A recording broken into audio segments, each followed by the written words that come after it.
Welcome to Kiss the Reviews. I'm Armando. That's Corey. And today we're doing 2002's 8 Mile. Before we get started, if you want to follow me or Corey on Twitter, you can follow me at Junior D's. You can follow Corey at Corey_idol. And if you want to follow the show, you can follow us on Twitter, Instagram, and TikTok at Kiss the Reviews. And as soon as we update any of those pages, you'll be the first to know. Good luck. But before we get into our thoughts on 8 Mile from Corey's wall and my t-shirt, you probably already guessed it. We'll do the cast of 2002's 8 Mile. This film stars Eminem as B-Rabbit or Jimmy, Brittany Murphy as Alex, Kim Basinger as Stephanie, Eugene Byrd as Wink, Anthony Mackie as Papa Doc, and Mekhi Phifer as Future, with an appearance by Michael Shannon as Greg. Yo, that fucked me. When I saw his name in the opening credits, I was like, I don't remember Michael Shannon in this movie at all. We literally just mentioned him in The Night Before a few weeks ago, and as soon as I saw his name in the credits, I was like, wait, he's in this movie? I was like, who the fuck does he play? And then as soon as I saw Greg, I was like, oh, white trash guy. Cool. Guy's got range, man. He can play it all. He does have range.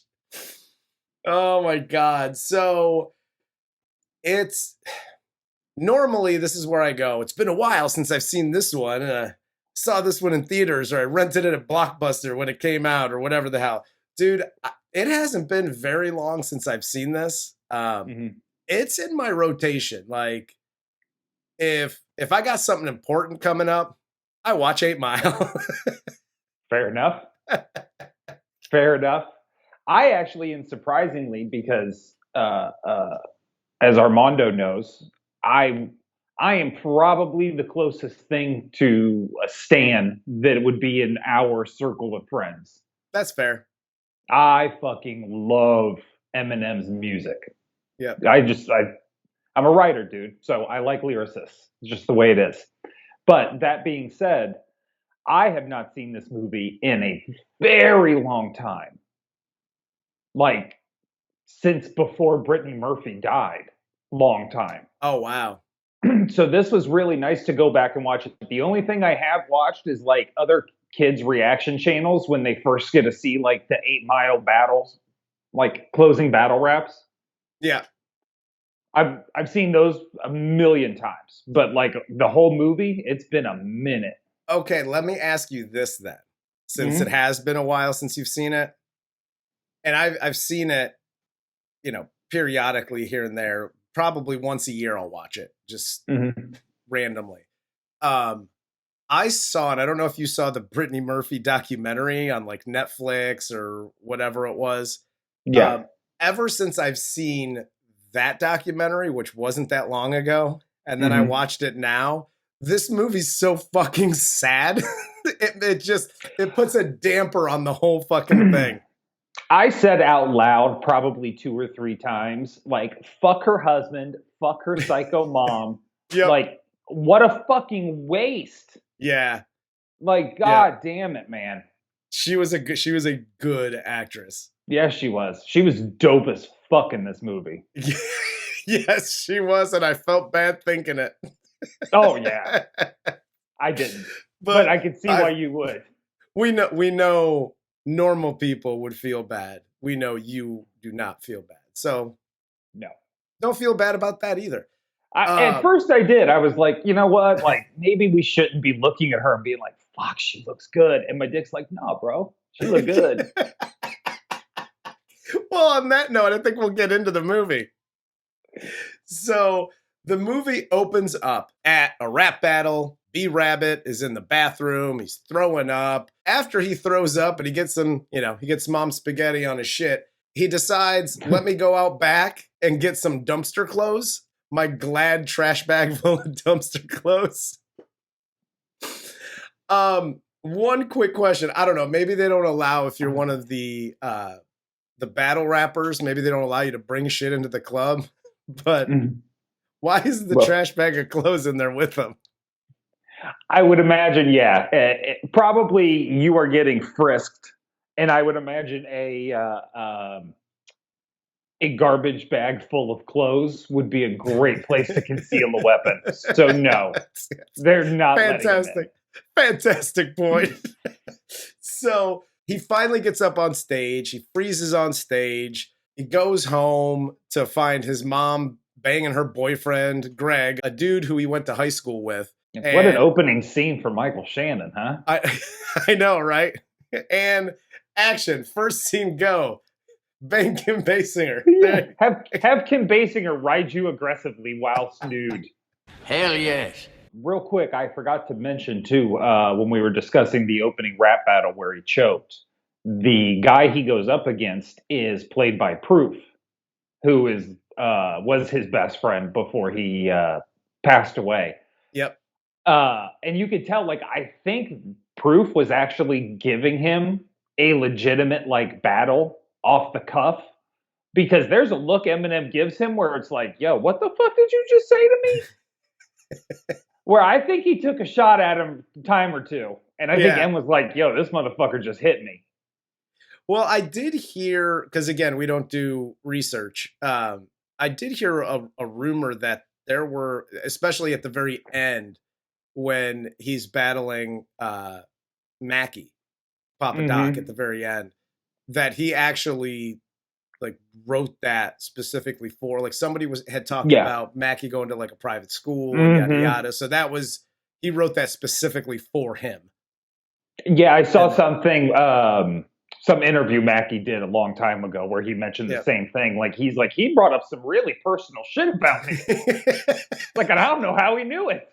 So he gets into a back and forth with Greg, and then his mom gives him her broke ass, rusted out car as a birthday gift. You know, the car that doesn't work. So after this, we get a glimpse into his life, if the trailer park wasn't enough already. So he works at the car factory, or the stamping factory. He sees Alex here, who's there to see her brother, and he immediately wants to smash. I'm not even saying nothing. I'm like, yeah, I want to smash too. I did, like 2 or 3 times, just watching her like be like, fuck you. I was like, oh, it happened. It happened. Dude, Corey was like, spit in my mouth. Spit in my mouth. I was slapping myself. Fuck you. Cut to Future, Rabbit, and their crew going out to a local spot where some of the local rappers hang out. They're freestyling. Leaders of the free world show up, and we get introduced to them here. And shit gets a little squirrely, we'll say. Later that night, Rabbit leaves the club they're at just to kind of be by himself. He sees Alex again. They get to talking, and she lets him know that she heard that he's a dope rapper. A dope rapper? Yeah. Eminem's response here, he's like, I'm a dope rapper. I'm a dope rapper. Like, cool story, bro. That's the proper response in that situation. Yeah, that sounds like the people who chastise us for listening to rap, who make comments about us and are rapists. No. That sounds like them. And like, oh, you like dope rap? I didn't know people made fun of us for the shirts we wear and the hats we wear and the music we listen to and the things we say. Well, I wouldn't quite call it making fun of us. They just have a lot of feelings about how we should be living our lives. It's all right. Because you know how many people I've paid attention to in my life? A total of this many. After this whole scene, they all go out. Brittany and her friends and M and his crew and whatever. They go to like Wink's house for a minute. And then they head to an abandoned house to burn it down because some little girl got shraped in there or whatever. And if I could stop you real quick, because we got to go back to the Wink's basement party because his mom's at work. Corey's life lessons. Hi, white ladies. Uncle Corey here. If you're going to the party and you're going to like sexy dance to turn on the B-Rabbit in your life, know how to sexy dance. Thank you for bringing it up. Who is as smoking fucking hot as Brittany Murphy. She looks like she's having like a weird seizure. Like she's in between like the Elaine dance and like a stroke. I don't know what exactly is fucking happening here. I don't. But it is hilarious. I don't ever want to say a bad word about Brittany Murphy. However, a dancer, she is not. Nah, son. That was bad. That looked like her character from Clueless trying to dance to like impress a guy. You know what I mean? The next day, Rabbit's mom gets an eviction notice and they argue about being poor white trash before he goes to work. And then while driving, Rabbit sees the free world and he's with his crew. They're with their crew. He stops to get out and fight. This is when Cheddar Bob pulls out the gun, shoots himself in the leg. You had your PSA. Now it's time for mine. And I got a quick don't do that. Don't do that, it's not good for you. Have a little bit of a plan. It's just like what's gonna happen's gonna happen. Yeah, I don't like those kind of odds. Okay? Just throw. And by the way, the other thing you don't want to do, first of all, have a plan. Second of all, look at your crew and look at the other person's crew who you're going to fight. If you're like, okay, I'm the toughest guy, maybe the second toughest guy in my crew. Okay, cool. That's 2. What the hell else? What's everybody else doing? If you guys could take a couple and there's still 4 left, you're fucked. Just keep cruising on past. Save it for another day. You were right. And here's where I would put, I think, my PSA. Corey's life lessons. Hi, boys. Uncle Corey here. If you're getting into a brawl, you know, back like we did in the good old days, the 90s, where we used to just fight and fist fight, and then everybody would go home, and that was kind of our day. Don't pull out a gun. You don't need to be the first one to pull out a gun. Yep. Even if you're getting your ass whooped, learn to take an ass whooping like every fucking body else did. Sometimes you win, sometimes you lose. But you know what? You go home because nobody's getting fucking shot or shot in the leg because they're a fucking moron. Who, by the way, stole the gun from their mother. Where did you get that shit? It's my mom. You should have tagged your PSA with, come on, Craig. Get up, Craig. You said it like Ice Cube's dad in Friday.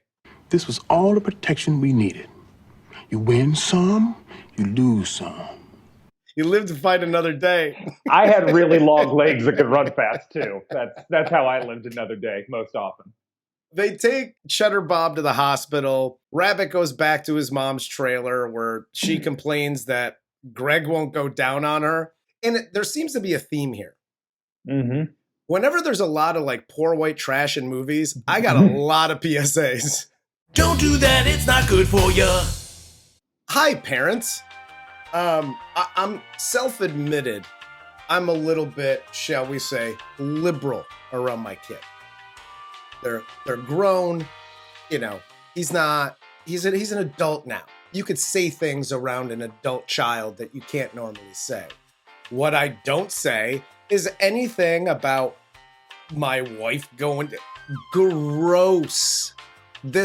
Don't do this. Like, even if you're, I don't know, 60 and your kid is like 30, there's still a few little things that you probably shouldn't talk to your kids about, especially your boyfriend not going down on you. Because that's gross, Mom. Don't do that. Hell yes. And here's what's crazy too is everything, unfortunately, public that we know about his personal life and his relationship with his mom. Yeah. I buy it.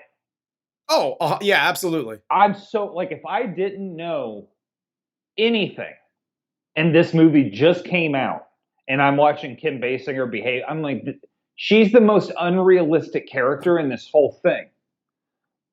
Yeah. But listening to the Slim Shady LP, listening to everything that fucking had to happen between them and the public media and all that bullshit, dude, totally believe that this is exactly what happened. I buy everything they're selling here. Yeah. The next day at work, Alex goes to see her brother again, but runs into B-Rabbit. They bang in the factory in between like the brake pads and bumpers. And after M gets his nut, she starts hitching her trailer to his wagon because she thinks he's going to make it. And that's really who the Alex character is here. because we'll get to it later, but she hitches her wagon, if you will, to Wink. She hitches it to M. If it's like, woo, this person's got some talent. We talked about this in the Queen Latifah movie we did. Mm-hmm. Get your own thing. Stop hitching your wagon and hitching your trailer to everybody else's shit. Go do your own shit. Yeah, I'm just going to throw this out there, okay? And we don't kink shame. You do what the fuck you want. This is just some free advice. Corey's life lessons. Hi, ladies. Uncle Corey here. Here's a little secret that you should probably know. Once we've had it, we don't need to do the thing for you, which is why you're giving it to us. You know what I'm saying? So when it's like, I can hook you up with a modeling photographer who will help you develop your book to move to New York and get professional gigs. Oh, cool, I'll fuck you. Oh, okay. Before I even make the phone call, I've nutted. Looks like in you by a couple scenes in this. So we're good. Probably not going to need to help you or waste my time anymore with that. So that's a little behind the curtain, ladies. That's realizing there is no great wizard. The second you give it up, we stop giving a fuck. Corey, this is Corey's segment called "The Peek Behind the Beef Curtains." So, so later that night, he gets to the trailer. He sees that Alex and Wink are sitting talking to his mom on the couch. Looks like she's cleaned the trailer for once in her life. And he storms off, and Wink tells Rabbit that he's got him set up to go to show off his skills on the radio, possibly get a deal. Rabbit then goes to JOB to do his thing. And when he gets there, he sees Wink aggressively smashing Alex in one of the studios down the hall. And he fucks Wink up with a quickness and then bounces. And FYI, this is the way to do it. Okay? Yes, sir. This is, you don't pull up on somebody when you got this like Land of Misfit Toys crew to try to battle another crew. Like, this is one-on-one. I'm gonna beat the brakes off of you, and then I'm out. Like, this is how you do that. And you don't wait for him to pull up his pants and be a gentleman. You literally pull him dick stump out of that fucking patch by the root and fucking wholesale whoop his ass. Did you say by the root? Yeah. I had to throw a little Midwest in it for our Detroit viewers this week. Yeah, and Wink should have been the one called B Rabbit, the way that motherfucker was jackhammering. After this, Rabbit gets back to the trailer park. He gets rolled up on by the free world. They jump him, and they fuck him up. And now, see, this is where if you're Wink, you should actually feel like a piece of shit. It's one thing, like, all right, you fucked his girl, and you know you fucked his girl. Because you've been trying to fuck his girl pretty much this whole movie. I was going to say the whole movie. So, fine, you're a piece of shit. But then you got your ass whooped. Rightfully so. You did something that was ass whoop worthy. Period. And then you went and told your friends to go and jump him. Yeah, Come this on, is a pussy. This is a bitch ass move. This is a bitch ass move. One, I like the scene where he got rid of Lily and threw her in the house. That helped add to the danger. He did a really good job there. I just got to say this again. I know we've talked about guns a lot, but for the love of Christ. Corey's life lessons. Hi, gun toters. Uncle Corey here. If you're going to pull your pistola out and point it at somebody, pull the fucking trigger. Otherwise, keep the fucking thing in your pants or your holster or wherever the fuck it is you keep it. Quit waving it around like you're a fucking hard ass. Yeah. I can't stand that stupid ass shit. And they did a good job with this, making Papa Doc even more of an enemy. Because knowing what you know going into the viewing a second or third time about Clarence and Yeah. Cranbrook and Clarence's parents having a real good marriage, you see these little bitch tendencies in him. Yes. Yep. Or as Armando loves to say, he's a halfway crook. Scared to death and scared to look. They shook, cause ain't no such things as halfway crooks. Again, after seeing it all the way to the end, and after you've seen it once, now you know. But when you start looking at the little scenes, and they did a really good job, writers, directors, everybody involved, they did a really good job of setting that up, like setting him up for the big fall at the end. Yes, 100%. So I always thought it was cool, and you know, he basically does his best John Morant fucking impersonation throughout this goddamn movie. He pretty much does.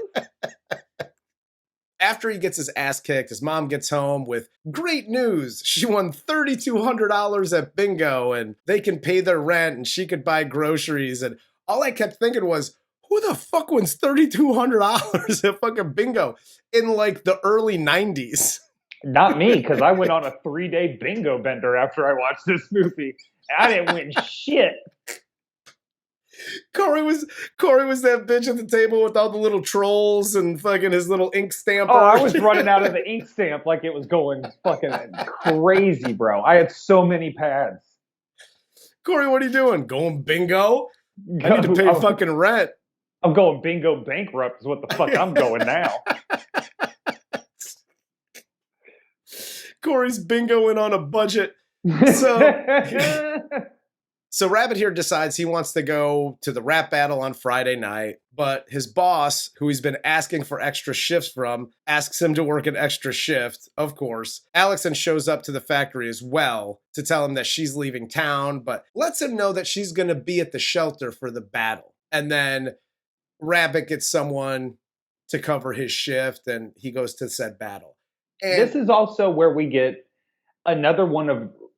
Rabbit has a hard time just kind of like with questions or like open, I guess, challenges or something. Because earlier, Alex, after they fuck, like when you should be most relaxed in your life as a human male, she says, you know, like, oh, all my friends think you're crazy. And he's like, your friends don't even know me, bitch! And that's one of those directorial directions I'm talking about where it's like, there's a million different ways that could have been played where it came off so much better. But I'm laughing at it because it just sounds so, it's such a ridiculous call and response. It's hilarious. My friends think you're crazy. Yo, your friends don't even know me. They're in between the brake pads and bumpers, and he's like, what do you mean? Who's saying? Who said? Tell me who said it.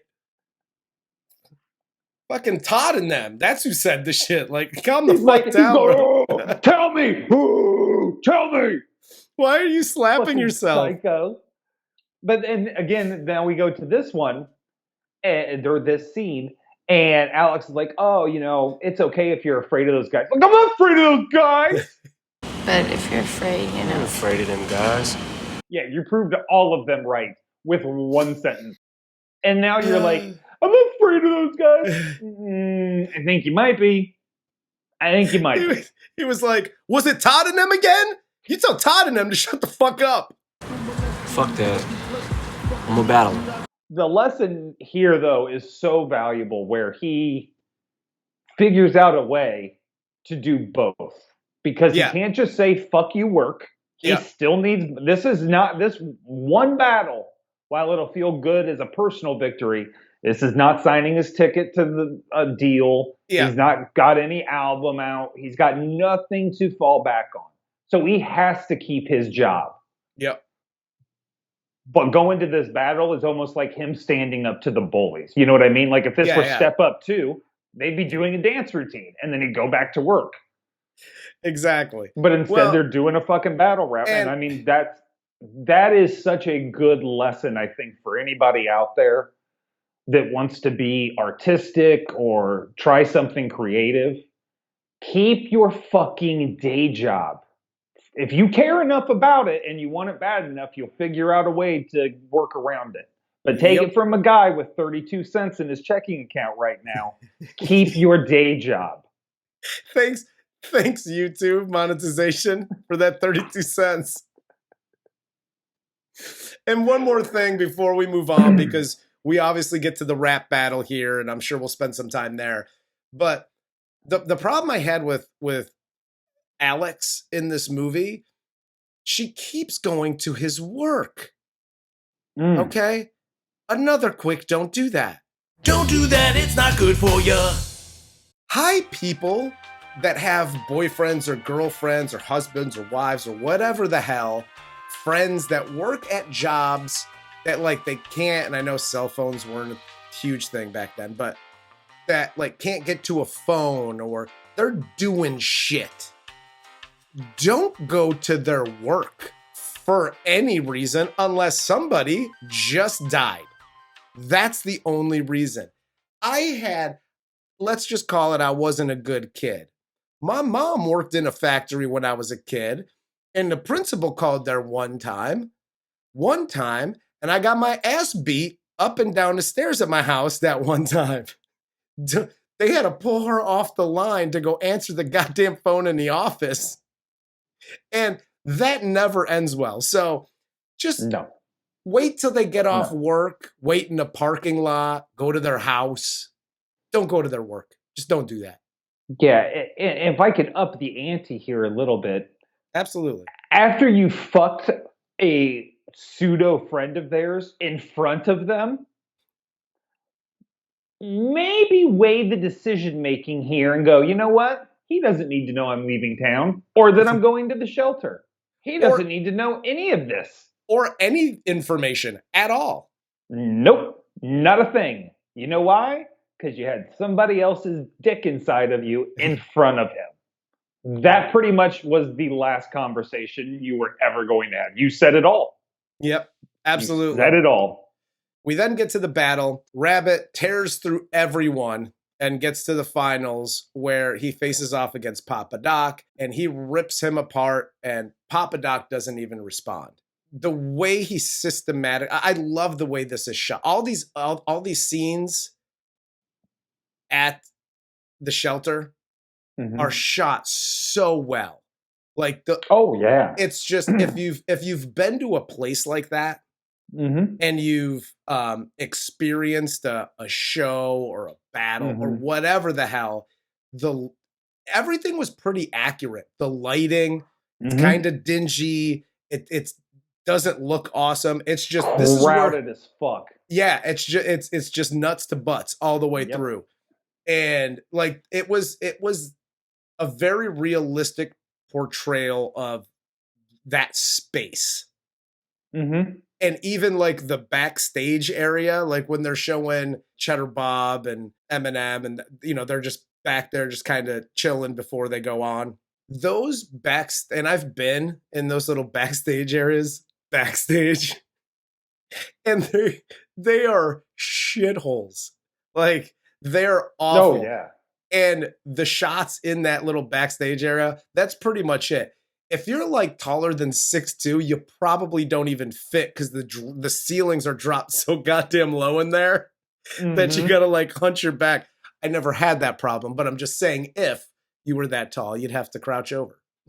Yeah, dude. There's actually a really good movie you just reminded me of called Green Room. It's kind of like a horror thriller movie. Yep.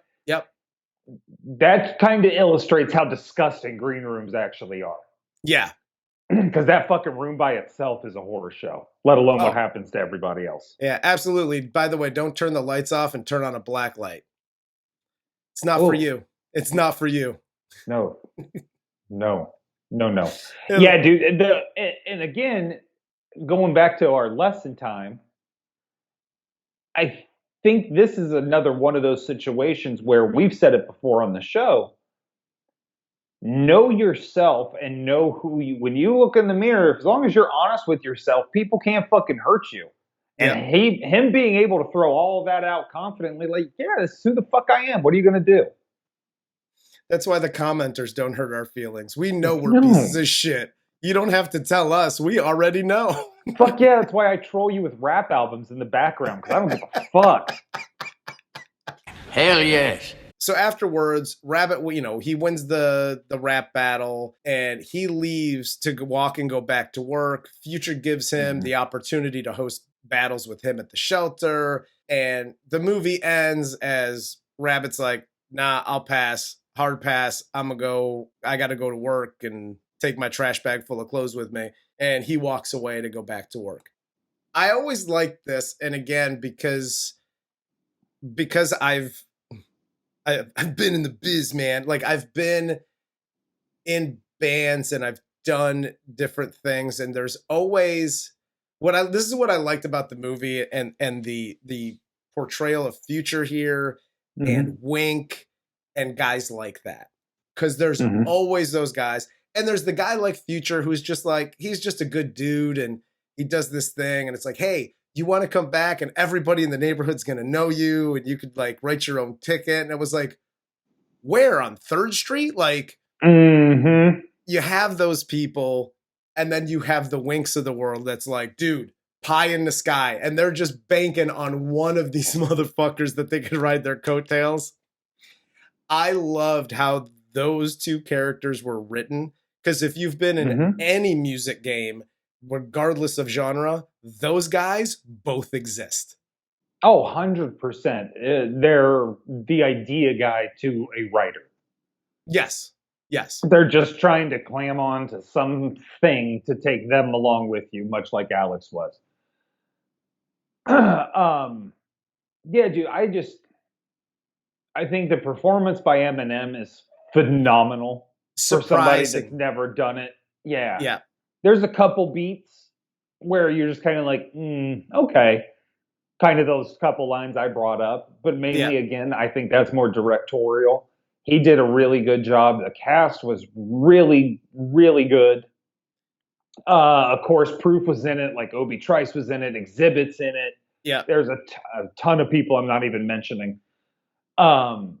Everybody did a good job. It was believable. Like you said, the shots in the shelter were fantastic. When he has everybody do the 3-1-3 and they all have their hands going. Dude, that shot looks beautiful. It's a great shot, and a lot of people use that. Like, I can't tell you how many times, whether it's YouTube or TikTok or what, like when people are putting videos together, like that shot is used more often than not. Yeah, it's a fantastic shot. Kim Basinger, look, dude,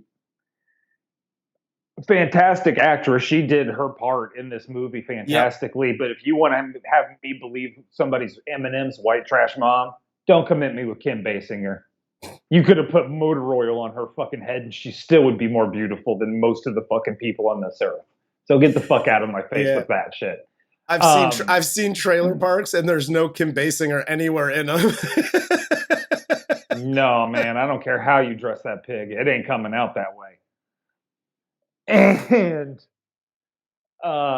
again, Brittany Murphy, Mekhi Phifer, everybody. They're all solid. Their job. They all did their job so well. They were all very believable.